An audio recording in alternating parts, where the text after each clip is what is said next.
हम लोग रोटोरुआ आए। रोटोरुआ में हमने इससे पहले भी ये गाइजेस वगैरह देखे और ये मड पूल है। मड निकल रहा है, लाइव आप समझे नीचे वॉल्केनो होगा, उसका जो मड है ऊपर आ रहा है और ज़बरदस्त जगह है।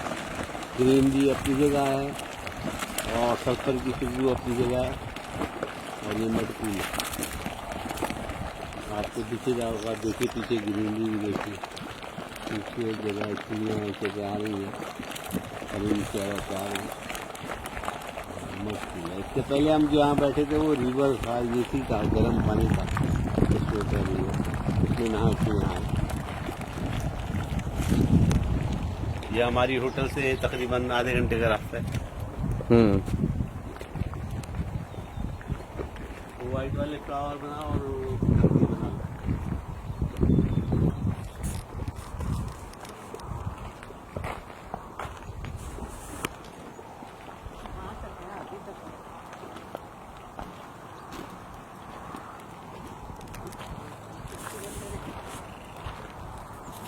वहाँ तक जा सकते हैं यार। हाँ, अभी लाओ अंदर चला